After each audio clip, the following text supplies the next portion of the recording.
ये अलमिया नहीं है, हमारी कौम को कुरान नहीं आता है, सबसे बड़ा अलमिया है।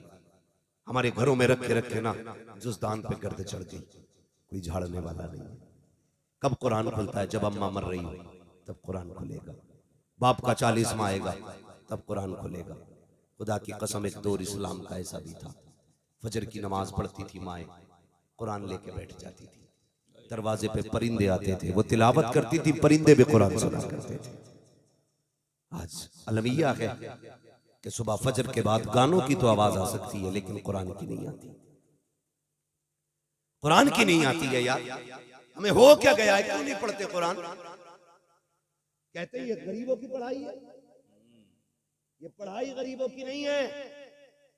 इस पढ़ाई को आला हज़रत जैसे अमीर ने हासिल किया, हजारों बीघे जमीन का मालिक है इमाम अहमद रजा, हाँ कई किलोमीटर रकबे का मालिक नकी अली खान, रजा अली खान। पढ़िए, मसला यह है सरकार, अमीर बच्चों को पढ़ाने ही नहीं चाहते मदरसों में, और गरीबों की स्कूल में जगह नहीं। बुरा ना मानना, कड़वी सच्चाई है, गरीबों की स्कूलों में जगह नहीं है। एक बंदा ना अपने बच्चों को पढ़ाना चाहता है, स्कूल जाता है, सबसे पहले कहा जाता है यूनिफॉर्म कंपलसरी, कितने की है? 4000। कोर्स कंपलसरी, कितने का है? 13000। गाड़ी लाएगी लेके जाएगी, उसका अलग। और फिर जो हमारे स्कूल की फीस है सालाना 1.5 लाख, वो अलग। तो यहां तो वही पढ़ाएगा ना जिसके पास पैसा होगा, जिसके पास कुछ नहीं होता ना, फिर उसे रसूल का घर मदरसा अपने सीने से लगा है।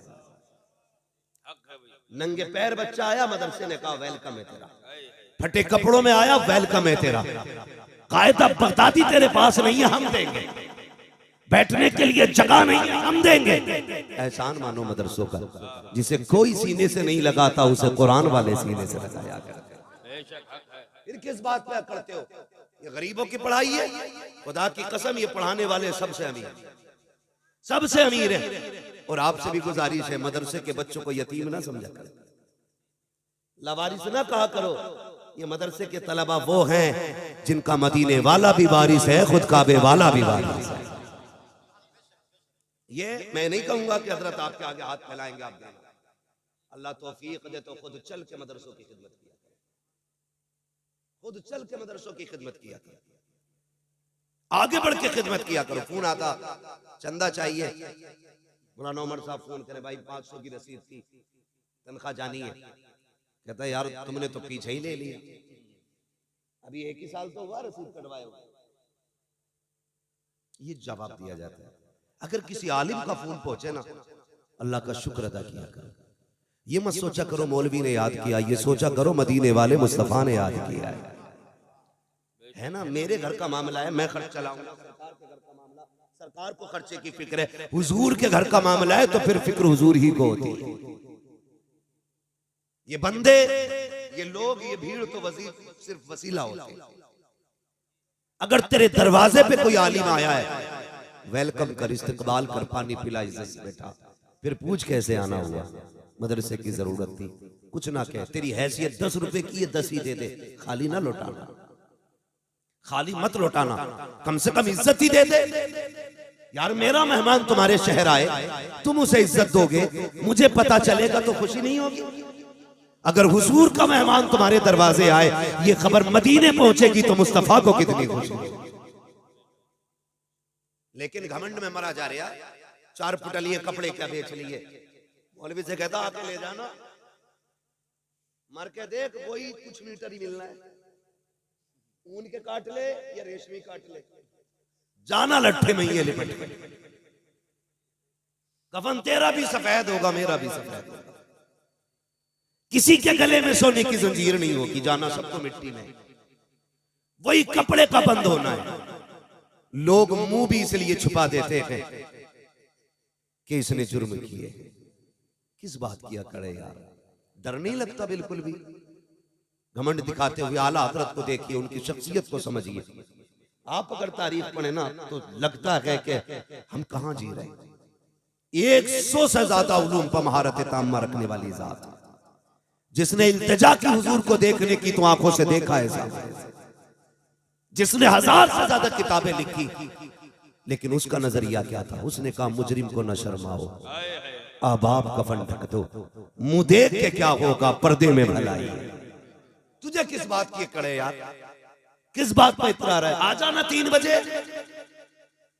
3 बजे कहता सॉरी हजरत जी मैं यहां था नहीं। शर्म नहीं आती है? अल्लाह से डरा करो, वो ऐसा कादिर मुतलक है, 1 मिनट सेकंड में अगर चाहे तो तख्त से उठा के तख्ते पे डाल देता है। देर नहीं लगती है, कितनों की कमर तोड़ दी उसने, जिन्हें नाज था दौलत पे अपनी, उसने भूखा मारा है उन्हें। जो ये समझते थे सारी चीज मेरे तलवों का महल है, प्यासे गए दुनिया से, पानी भी मैसर नहीं हुआ है। डरा करो अल्लाह से, अगर वो नाराज हो जाए ना, सारी नेमतें आगे रखी होती हैं, ऐसे ताले लगा देता है कि एक घूंट अंदर नहीं जा सकता अलग के पानी, ताले लगा देता है। अल्लाह नाराज होता, जमीन नहीं फाड़ता, आसमान नहीं गिराता छत सर पे, बिल्डिंग नहीं गिराता है, वो नाराज होता है ना। खुदा की कसम अगर वो बंद करने पे आए ना तो पानी का एक कतरा लगा अंदर नहीं जाने देता। डरा करो अल्लाह से। दरवाजे पे कोई आलिम आ जाए करे ना तो जलील ना किया करो, किस्मत पे नाज करके उसकी इज्जत किया करो। और ये घमंड उसकी रहमत है, कहती है निकाल दे ये सरिया घमंड का गर्दन से, जिस दिन मैंने तोड़ दी कोई जोड़ने वाला नहीं मिलेगा। हाँ है किस अकड़ में यार, कितनी इज्जत है हमने दी। शादी होती है सरकार, शादी अल्लाह सलामत रखे मेरे उस्ताज़े मोहतरम को, कभी कोई आके मदरसे कहता ना बच्चों को भेज दिए तो हज़रत फरमाया करते तेरे बाप के नौकर हैं। हाँ अल्लाह सलामत रखे, औलाद से ज्यादा प्यार। और ये बात गालिबन सरकार को याद भी होगी, कई लोग आके भेज दिए बच्चों को, क्यों भाई कि वो बिरयानी ठंडी हो रही है। फरमाने लगे जा जा, ठंडी हो या गरम, जब मेरे बच्चे जाएंगे तब तुझे खिलाना पड़ेगा। ये तेरे मोहताज नहीं, तू इनका मोहताज है।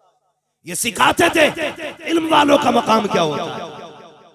हाँ तो दावत होती है तो करते देते हैं, जान अल्लाह मौलाना से कही आप जी से बालकों की दावत है, बालकों ही कहना है, बालकों की दावत है। और नाक तक खा के बैठ गया, 4 बजे तक एक बच्चा नहीं आया। तुम्हें बता दूं मदरसे वालों की दावत किया करो ना तो बुलाने खुद जाया करो, इसलिए कि ये इतनी खुददार कौम है, ये फाके से तो मर सकती है, बिन बुलाए तुम्हारे दरवाजे पर टुकड़े तोड़ने नहीं आ सकती। वाह वाह वाह वाह वाह, आया करो बुलाने के लिए, अरे वाह क्या जुमला, खुद आया करो।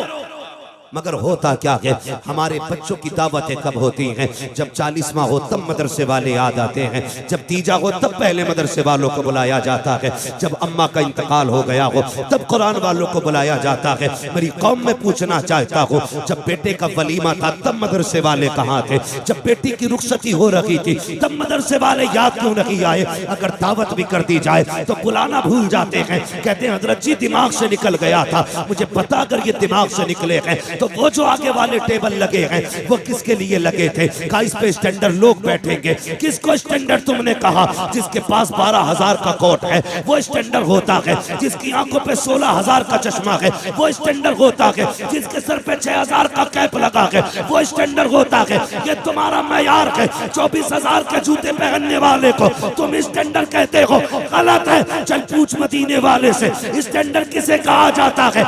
आज भी आवाज आती है खैरुकुम मन तअल्लमल कुरान व अल्लमहु। स्टैंडर्ड वो नहीं है जिसके जूते कीमती है, स्टैंडर्ड वो नहीं है जिसका लिबास कीमती है, स्टैंडर्ड वो नहीं है जिसका चश्मा कीमती है।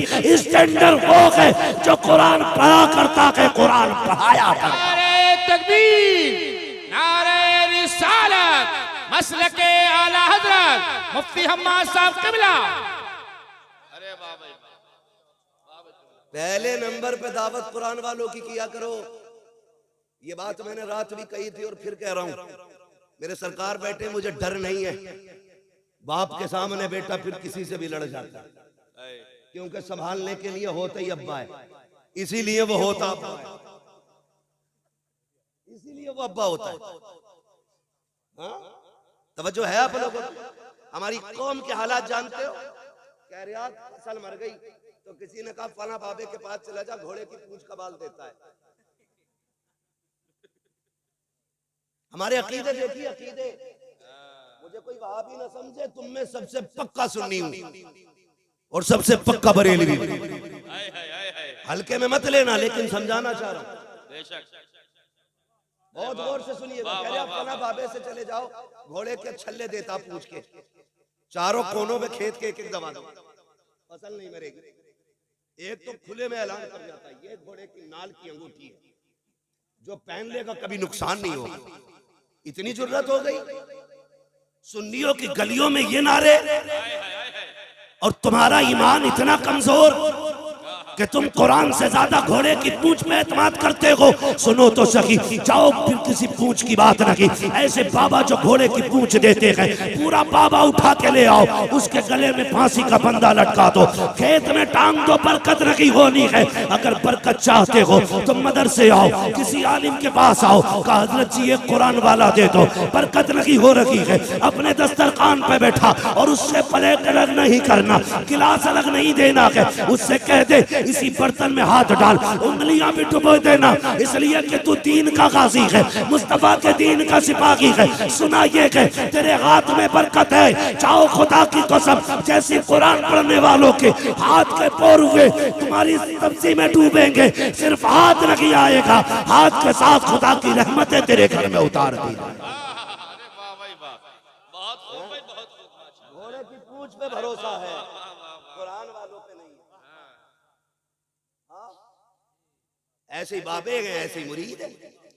कोई घोड़े की पूंछ दे रहा, कह रहा वहां चले जाओ, वहां झाड़ू मार के बंदे की बीमारी ठीक कर देते। एक तो मरीज है, ऊपर से झाड़ू से पिटने जा रहा है। मारे बड़ी धुआं धुआं झाड़ू। अजीब जी हालत है यार, बिल्कुल रब परस्ती छोड़ के पूरी बुत परस्ती पे ही उतर आए। और किसे कहते हैं भाई? एतकादी से कहते हैं। पूछ अकीदा कितना मजबूत होना चाहिए बरेली के इमाम से,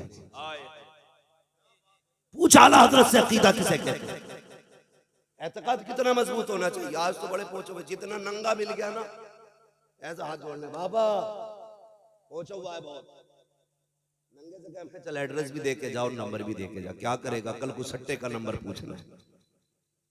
ऐसी चरसी मुरीद है, ऐसी नशेड़ी बाबा, भांग पी के वहां से सट्टे का नंबर बता रही है, पूरी कौम का बेड़ा गर्क करके रखती है। पढ़े इमाम अहमद रजा को, चिढ़ने की जरूरत नहीं, उन्हें पढ़ने की जरूरत है। जो पढ़ना जानता है वो इमाम अहमद रजा को पहचानता है, जिसे पढ़ना नहीं आता उसकी समझ में इमाम अहमद रजा कभी नहीं आता। आप पढ़िए जरा, समझिए सरकारी आला हजरत को। लोगों ने कहा इन्होंने शिर्क को बढ़ावा दिया, बिदअत को बढ़ावा दिया, तो सुनिएगा आला हजरत ने शिर्क को बिदअत को बढ़ावा नहीं दिया, आला हजरत ने अकीदे तौहीद को बढ़ावा दिया है।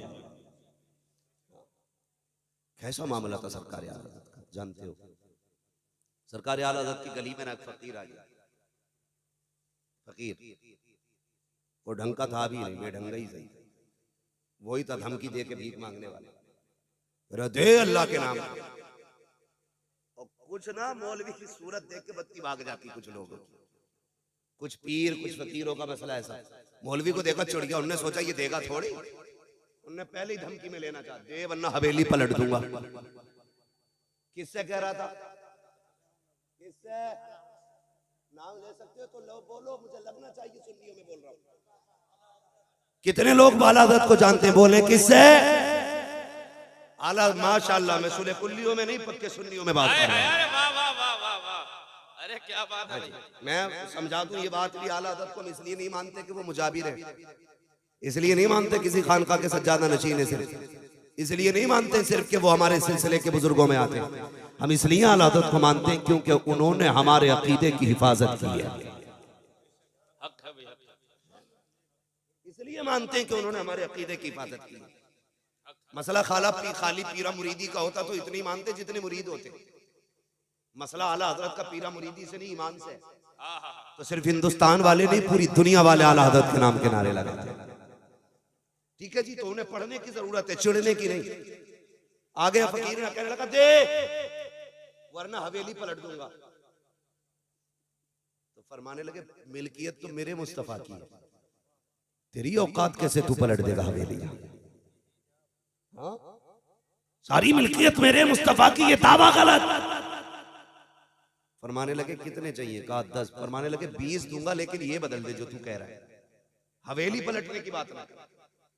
उसने कहा देरिया या पलटू?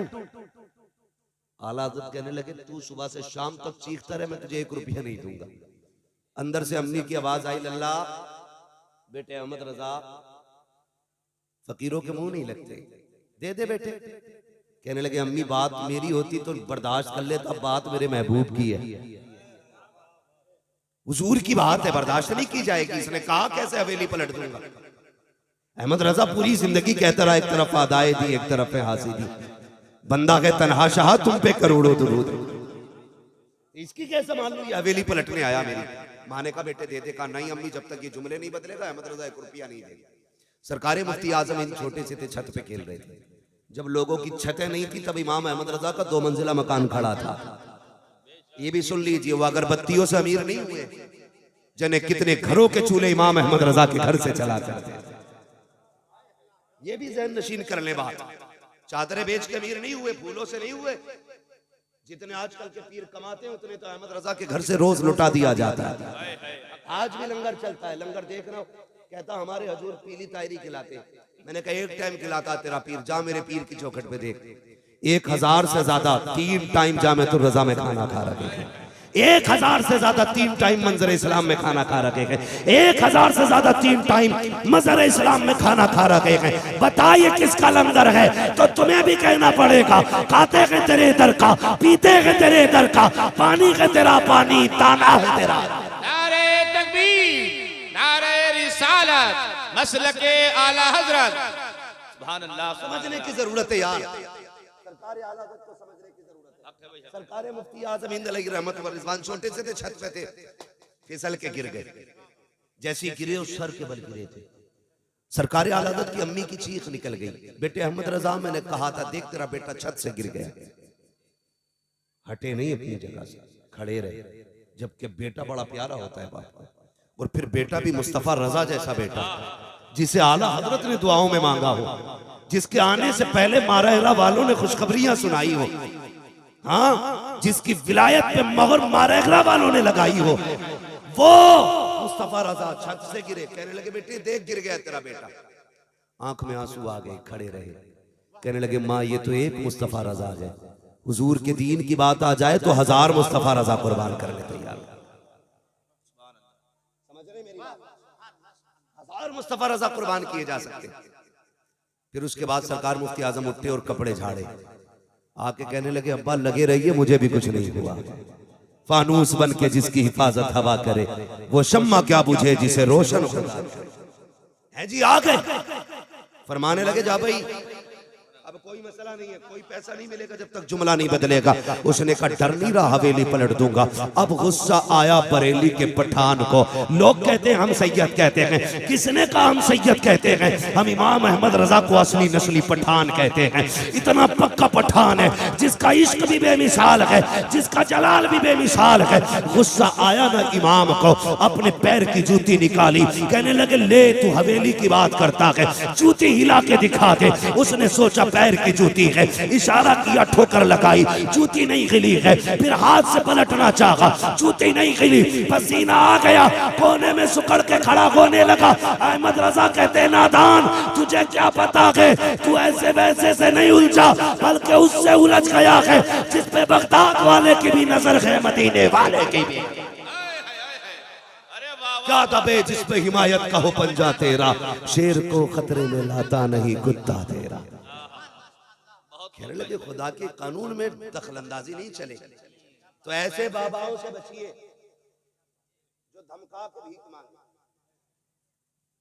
और लोग भी बड़े चालाक है, 100 रुपए की खरीद करके रख लेते, रमजान भर चलती, रोज 1 रुपया देते। मौलाना पूछते ज़कात वाले, वो तो फकीर को देते। बुरा ना मानिएगा, अरबाब मिंबर है, मैं एक जिम्मेदारी से बात कहना चाहता हूँ। मुझे डर नहीं लगता है, जो होगा देखा जाएगा, है ना। बस इतना ही तो करोगे, अपने मुरीदों में नहीं घुसने दोगे। मगर याद रखना पाए मोरा लंग नेस्त, मुल्क खुदा तंग नेस्त। बहुत बड़ा अल्लाह का जहान है, कहीं भी जाके तकरीर कर लेंगे। लेकिन सुने सरकार, ये भी एक बहुत बड़ा मामला है। पहले पीरों को ना सिर्फ साल में एक बार नजराना जाता था, अब तो पीर ज़कात भी पीर ही ले जाते हैं, उशर भी पीर ही ले गया। पिछली बार तो खाले गट्टी करता घूम रहा था एक पीर। बताओ यार गरीबों, मदरसे वालों को कुछ छोड़ोगे कि नहीं है? मदरसे वालों के हिस्से में सरकार 10 रुपए भी नहीं आ रहे, और पीर साहब ने काम कर डाला पूरा। ज़कात खैरात सारे ही वसूल करके लेके यार, कुछ तो शर्म करो। मैं आपसे भी गुजारिश करूंगा, ज़कात उशर ये फितरा ये जो भी मदरसे के हक है मदरसों को दिया करो।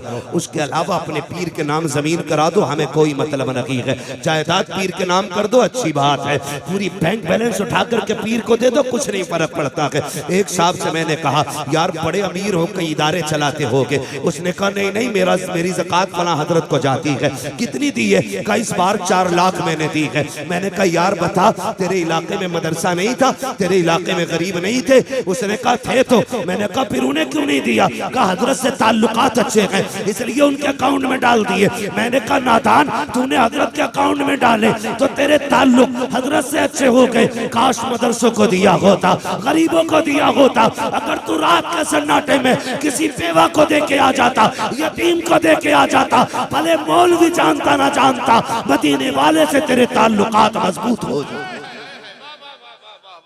अरे बहुत खूब भाई, थोड़ा दिमाग लगाओ भाई, दिमाग थोड़ा सा। तीजे के लिए मैं पीरों का मुखालिफ नहीं हूं, अल्लाह का शुक्र है मैं भी मुरीद हूं किसी का।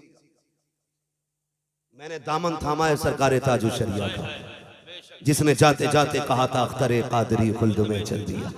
खुल्द वहां है हर एक कादरी के लिए। मैं ये तो नहीं कहूंगा आपने किसका दामन थामा है।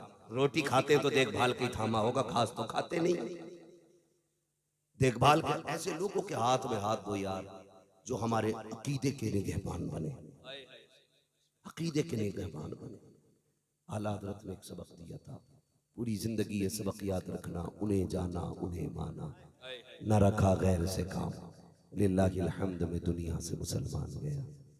तुम्हारे घर पे किसी आलिम को फोन पहुंचे, किसी मौलवी का मदरसे से फोन पहुंचे, उसे वक्त दे के परेशान ना करना, खुद चल के जाना, जो हो सके उसकी खिदमत करना। यकीन करें किसी को खबर हो ना हो, हुजूर को खबर हो जाती है।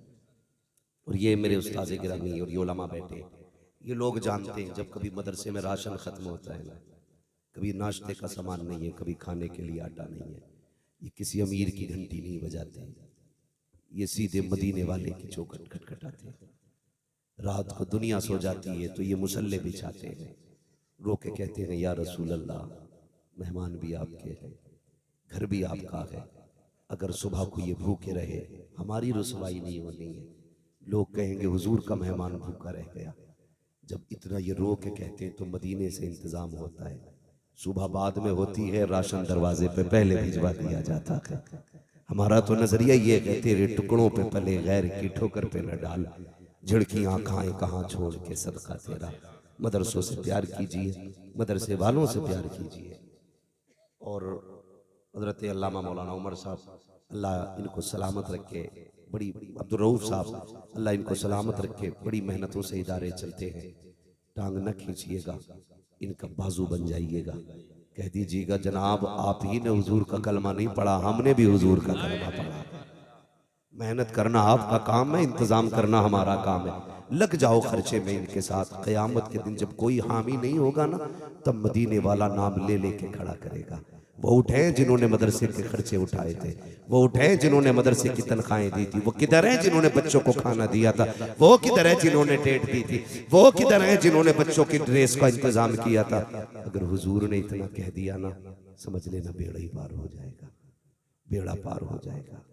बस ये काम ऐसे कर जाऊं जिसकी वजह से हुजूर की महफिल में नाम आ जाए, जिसकी वजह से हुजूर की महफिल में नाम आ जाएगा।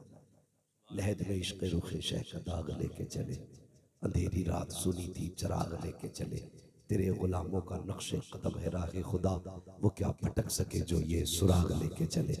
फरमाया गया ईमान वालों पूरे पूरे इस्लाम में दाखिल हो जाओ, बस जो हुए गलत उनको माफ़ फरमाए रब्बे कायनात। जिंदगी ने दिया साथ, फिर इंशाअल्लाह होगी मुलाकात 30 तारीख को आप ही के रानी नांगल में।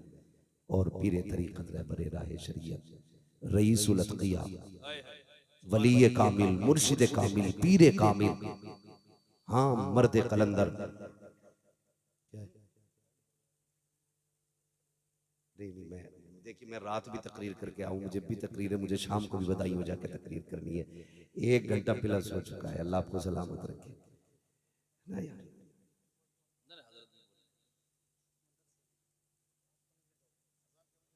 1 बजे अज़ान का वक्त होने वाला है।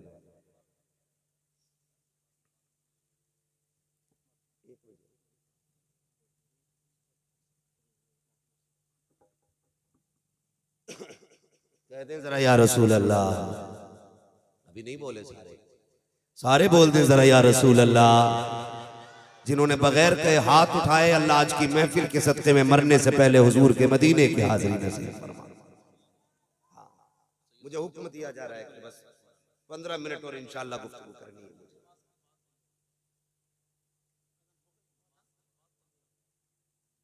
आप तो जानते हैं भाई, तकरीर नहीं से शुरू हो जाएगी। हाँ तो बस अल्लाह आपको सलामत रखे, खुश रहिएगा।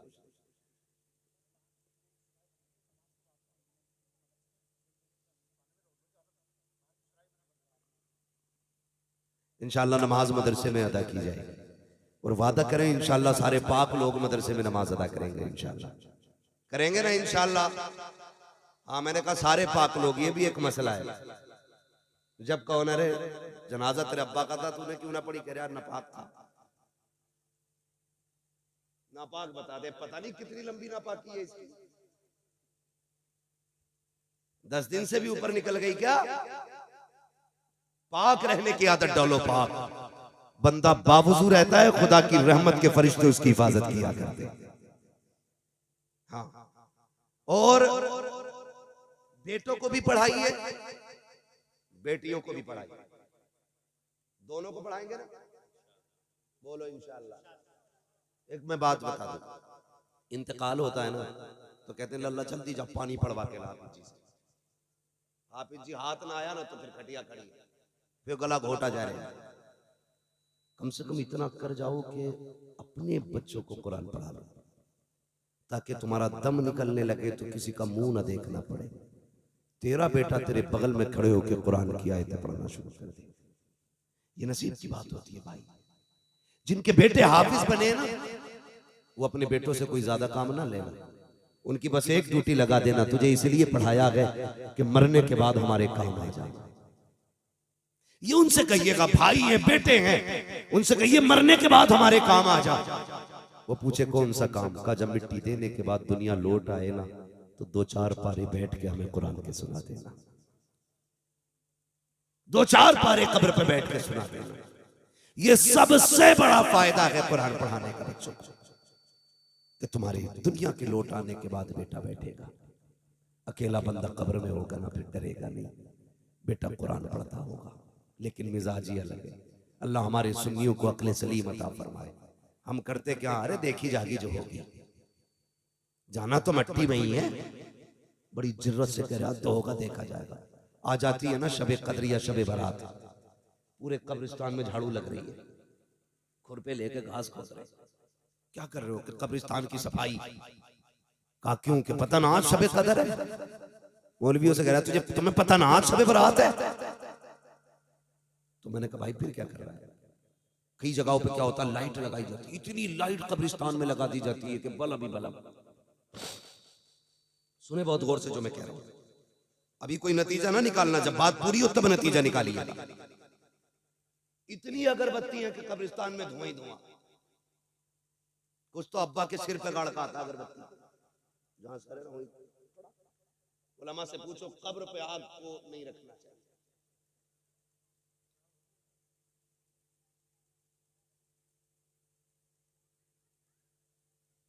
अजान हो रही है, सारे लोग सुनो।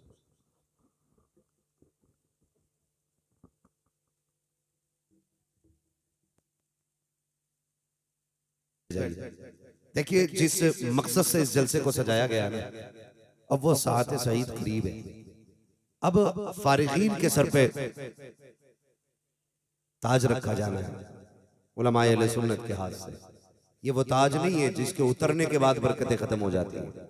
ये वो ताज है जब ये आज रख जाएगा तो इसकी बरकतें क़यामत तक इंशाअल्लाह महसूस की जानी है, क़यामत तक महसूस की जानी है। वो तलबा जिनकी दस्तारबंदी होनी है उन्हें फौरन मेंबर शरीफ पे लाया जाए। कारी साहब आप जाइए इधर बच्चों को लेके आइए। अब वक्त ज्यादा नहीं, बैठ जाइए भाई, जो लोग जहाँ खड़े हैं ना बैठ जाइए, बैठ जाओ बाबू, मैं नाम लेके बैठाऊं क्या फिर? अल्लाह आपको सलामत रखे। इतनी भीड़ हो गई है कि आपके यहाँ बैठने की जगह कम पड़ गई है। बैठ जाइए, अल्लाह आपको सलामत रखे। लेकिन जिसको जहां जगह मिले, मैं बात कर रहा था कि 30 तारीख को ना बहुत बड़ी शख्सियत आ रही है, इतनी बड़ी अजीम जात है जिसके कदमों में बैठ के आज भी खानकाहों का जो मकसद है वो नजर आया करता है। बिलग्राम शरीफ की जमीन से चल के आने वाली शख्सियत, पीरे तरीक़त रहबरे राह शरीयत रईसुल अत्क़िया, पीले कामिल मुर्शिद कामिल सैयद उवैस मुस्तफ़ा वास्ती दामज़िल्लहुल अली की आमद होगी। नसीब वाले हो सरकार आ रहे हैं। मैंने उनकी गलियों में अंधों को आंखें मिलते देखी है। एक बंदा आज भी वहां बर्तन धोता, मैंने उससे कहा यार बर्तन धोते हो जवान हो, कोई और काम नहीं कर लेते? करना ही नहीं है। मैंने कहा क्यों? कहने लगे मैं तो अंधा था, मैं हजरत के पास आ गया। मैंने कहा जाना नहीं है जब तक आंखें नहीं मिलेंगी। कहने लगा 6 महीने बाद आंखें मिल गई। तो कहने लगा जब आंखें यहां मिली हैं तो फिर कहीं और जाने की जरूरत क्या है? मैंने खुद देखा है ब्लड कैंसर कितना खतरनाक होता है। कोई चांस नहीं होती ब्लड कैंसर वाले को, जब तक ब्लड चेंज होता रहता बचता रहता। लेकिन मैंने देखा उन्होंने दम किया पानी पे तो ब्लड कैंसर भी खत्म हो जाता है ना? ये कंडीशन है, ये पावर है उनके पास। बहुत बड़े वली आ रहे हैं। हाँ, मैंने देखा जिनके घरों में कुछ नहीं था, उन्होंने उन्हें दुआएं दे दी ना तो अल्लाह ने अमीर बना डाला है। इतनी बड़ी शख्सियत की आमद को हर वे कहां पे होनी है यार? रानी नांगल में इंशाल्लाह, मोती मस्जिद में इंशाल्लाह सरकार तशरीफ लाएंगे। मेरी गुजारिश ये है वो आ रहे हैं, जरूर हाजिर होना। कम से कम मिल ना सके उनकी नजर पड़ जाएगी, बेड़ा पार हो जाएगा।